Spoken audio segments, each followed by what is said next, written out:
नमस्ते मेरे प्यारे विद्यार्थी मित्रों, मैं सोनार सर यूट्यूब के हिंदी शिक्षक इस चैनल पर मैं आप सबका स्वागत करता हूं।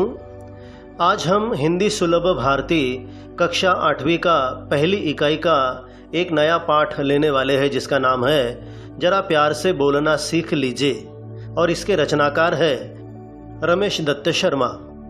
इससे पहले कि हम आगे बढ़े मैं आपको एक बात बता दूं विद्यार्थी मित्रों, जिन जिन शब्दों के नीचे मैंने अधोरेखांकन किया हुआ है उन शब्दों के अर्थ मैं आपको बतला दिया करूंगा विवेचन देते समय, आप उसे ध्यान में रखिएगा। सबसे पहले हम रचनाकार अर्थात गज़लकार रमेश दत्त शर्मा इनका परिचय लेंगे।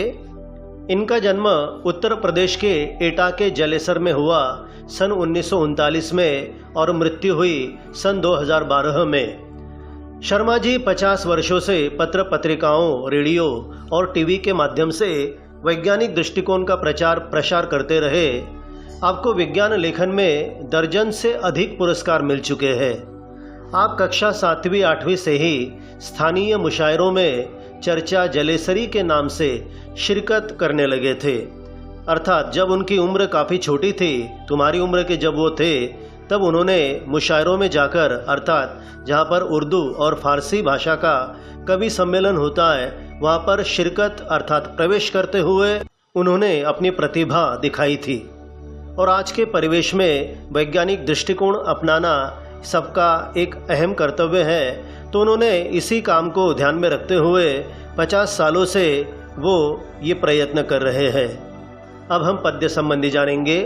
प्रस्तुत गज़ल के शेरों में शर्मा जी ने प्रेम से बोलना, सही समय पर बोलना, बोलने से पहले विचार करना, आत्मनियंत्रण रखना, मधुरभाषी होना आदि गुणों को अपनाने के लिए प्रेरित किया है। अर्थात कब बोलना है, कहाँ बोलना है, कैसे बोलना है, वाणी में मिठास होना कितना आवश्यक है, इन सभी बातों पर उन्होंने रोशनी डाली है। आपका मानना है कि हमेशा होठ सीकर बैठना उचित नहीं है, आवश्यकता अनुसार आक्रोश प्रकट करना भी ज़रूरी है। जब जब आवश्यकता होगी, जब जब आपको ऐसा लगेगा कि यहाँ पर मुझे बोलना चाहिए, मुझ पर अन्याय हो रहा है, तो उसके खिलाफ आवाज़ उठाने के लिए हमें आक्रोश प्रकट करना अर्थात ऊंची आवाज़ में और रोषपूर्ण ढंग से अपनी भावनाओं को प्रकट करना भी ज़रूरी है। जरा प्यार से बोलना सीख लीजिए। आइए शुरू करते हैं। वाणी में शहद घोलना सीख लीजिए, जरा प्यार से बोलना सीख लीजिए। विद्यार्थी मित्रों, हमें जो वाणी मिली है वो भगवान की सबसे बड़ी देन मानी जा सकती है। इस वाणी का हमें सदुपयोग करना चाहिए। हमारी वाणी में कभी कठोरता नहीं होनी चाहिए। जैसे शहद में मिठास होती है, उसी तरह हमारी वाणी में अर्थात हमारे बोलने में मिठास होनी चाहिए। अर्थात हमें मधुरभाषी होना चाहिए। स्नेह, प्रेम, प्यार ये सभी भावनाएं और इनका मिश्रण हमारी वाणी में झलकना चाहिए बोलते समय। चुप रहने के यारों बड़े फायदे हैं, जुबां वक्त पर खोलना सीख लीजिए। यहाँ पर गज़लकार कहना चाहते हैं कि कभी कभी हमें चुप भी रहना सीख लेना चाहिए, उसके भी बहुत सारे फायदे हैं मित्रों। वो कहते हैं ना, मौन में बड़ी ताकत होती है। तो कभी कभी मौन रहना हमारे लिए हितकर होता है, क्योंकि जब जब हम अनावश्यक बोलते हैं तो उससे विवाद बढ़ सकता है, हमारा मन अशांत हो सकता है, हमारे मन की एकाग्रता भंग हो सकती है और हमारा आत्मचिंतन भी हम ठीक से नहीं कर पाएंगे। तो यदि हम चुप रहेंगे तो इन सभी बातों से बचा जा सकता है। हमारा मन भी शांत होगा, विवाद से हम बचेंगे, मन की एकाग्रता बढ़ेगी, आत्मचिंतन भी हमारा ठीक से होगा, क्रोध पर हम नियंत्रण रख पाएंगे, हमारी ऊर्जा बचेगी, हमारा समय बचेगा। लेकिन उचित वक्त होने पर हमें अपनी जुबान खोलनी भी चाहिए, वहाँ पर हमें चुप रहना शोभा नहीं देगा। लेकिन ये ज़रूरी है, जब तक हमें किसी बात का पूरा ज्ञान न हो हमें चुपचाप ही बैठना चाहिए। कुछ कहने से पहले जरा सोचिए, ख्यालों को खुद तौलना सीख लीजिए। अपनी जुबान खोलने से पहले यानी अपने विचार प्रकट करने से पहले हमें जरा सोचना चाहिए, क्योंकि सोचने के लिए ईश्वर ने हमें दिमाग भी दिया है। तो दिमाग का सहारा लेते हुए हमें विचारपूर्वक शब्द बोलने चाहिए। हमें ये सोचना चाहिए कि मैं जो बोलने जा रहा हूँ इसका सामने वाले पर बुरा प्रभाव तो नहीं पड़ेगा, उसका दिल तो नहीं दुखेगा या उसका कोई अलग अर्थ तो नहीं निकाला जाएगा। जब हमें इस बात की समझ आ जाएगी तो हम ज़रूर बोले। और जब तुम्हारी समझ में ही नहीं आ रहा है कि मैं क्या बोलूँ तो ऐसे समय तुम चुपचाप ही रहो तो ठीक रहेगा। तू तड़ाक हो या फिर हो तू मैं अपने आप को टोकना सीख लीजिए। तू तड़ाक का मतलब होता है हल्ला गुल्ला और तू मैं इसका अर्थ होता है आपस में कहासुनी होना या विवाद होना। कई बार हम देखते हैं कि दो व्यक्तियों के बीच तू मैं हो जाती है, तू तड़ाक हो जाता है, वहाँ पर हल्ला गुल्ला शोर मच जाता है, विवाद बढ़ने लगता है। शब्द का उत्तर शब्द यानी गलत शब्द का उत्तर गलत शब्द, इससे हमारे संबंध खराब होने की संभावना बढ़ जाती है और हम अपना मानसिक स्वास्थ्य भी खो बैठते हैं। तो क्यों ना हम बोलने से पहले ही विचार करें। तो ऐसे समय अपने आप को रोक लेना, अपने आप को टोकना ये भी आवश्यक हो जाता है। पटाखे की तरह फटने से पहले रोशनी के रंग घोलना सीख लीजिए। आपने दिवाली के दिनों में पटाखा फटते हुए देखा होगा या किसी बम को आपने सुना होगा उसकी आवाज़ को। उसी तरह कुछ लोग होते हैं, ऐसे अचानक कुछ बोल पड़ते हैं, अचानक उनके तेवर बदल जाते हैं, बहुत ज़्यादा गुस्सा करते हैं, क्रोध करते हैं, एकदम उबल पड़ते हैं। तो ये ठीक बात नहीं है।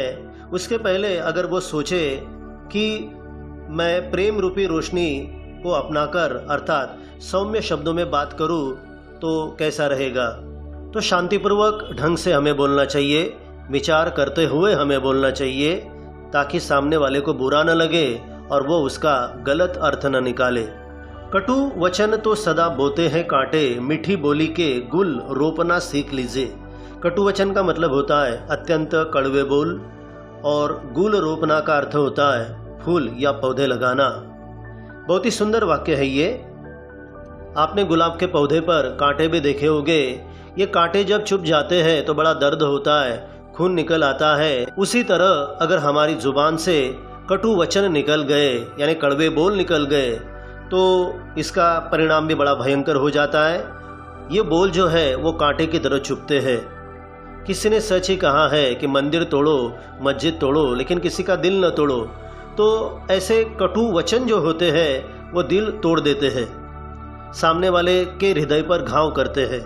तो सामने वाले के दिल में अगर हमें जगह बनानी है, हमारी इज्जत बढ़ानी है, प्रतिष्ठा बढ़ानी है तो मीठी बोली का आप उपयोग कीजिए। तो मीठा बोलना किसी फूल के पौधे को लगाने के बराबर है। चलो बच्चों आगे बढ़ते हैं। बात बेबात कोई चुभने लगे तो बदलकर उसे मोड़ना सीख लीजिए। बेबात का अर्थ होता है बिना बात। कई बार हम देखते हैं कि समाज में ऐसे कुछ प्रसंग खड़े हो जाते हैं कि दो व्यक्ति लड़ाई कर रहे हैं, झगड़ा कर रहे हैं, उनमें वाद विवाद बढ़ता ही जा रहा है, वातावरण बड़ा ही तनावपूर्ण बन गया है। कभी कभी हम सोचने लगते हैं कि पता नहीं आगे क्या होगा, कोई अनहोनी न हो जाए। तो दोनों में से किसी एक के पास ये समझदारी होनी चाहिए कि तो इस विवाद को रोकने के लिए शांति का सहारा लेना पड़ेगा या फिर ऐसी कोई बात हमें कहनी चाहिए कि जो पूरे वातावरण को बदल दे और उस वातावरण में छाया हुआ जो तनाव है उसे पूरी तरह से नष्ट कर दे। आपस में बहस करने वाले या विवाद करने वाले जो दो व्यक्ति हैं, भले ही ये बात उनकी समझ में नहीं आ रही है, लेकिन तीसरा अगर वहाँ पर कोई है तो उसने ये समझदारी का परिचय देते हुए ये काम ज़रूर करना चाहिए। जैसे वो दोनों के बीच आए और कहे कि अरे भाई क्यों आपस में लड़ रहे हो, हाँ लड़ने झगड़ने से क्या फ़ायदा, इससे किसी का भला हुआ है आज तक। तो प्यार से कंधे पर हाथ रखेगा और दोनों को शांत अगर वो करेगा तो वह निश्चित रूप से समझदारी का परिचायक है। मुझे लगता है कि ये विवाद वहाँ पर रुक सकता है। तो ये विवाद रोकने के लिए हमें वाणी का ही सहारा लेना पड़ा और उस वाणी में मिठास थी।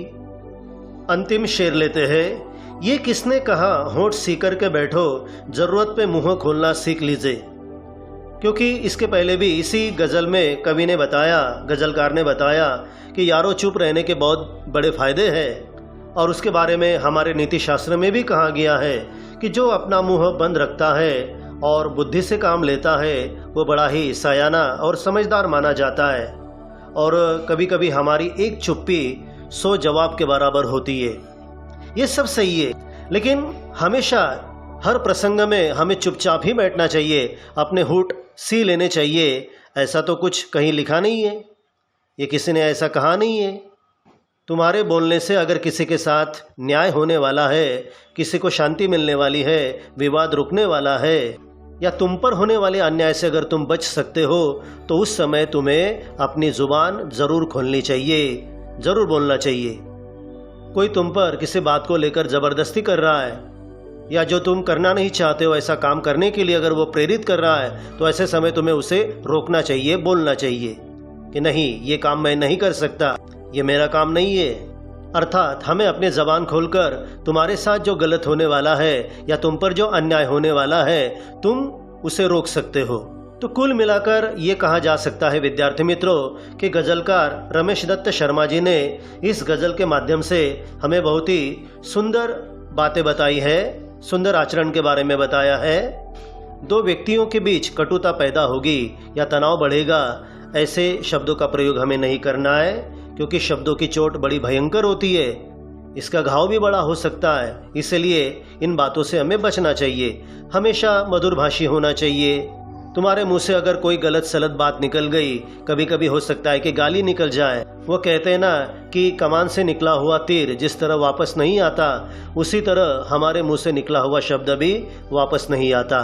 तो क्यों ना बोलने से पहले ही हम विचार करें, अरे भाई, आज पूरी दुनिया को प्रेम की आवश्यकता है, अच्छे संबंधों की आवश्यकता है, चाहे वो परिवार हो, चाहे वो समाज हो, हर जगह पर हमें मैत्रीपूर्ण संबंधों की आवश्यकता है।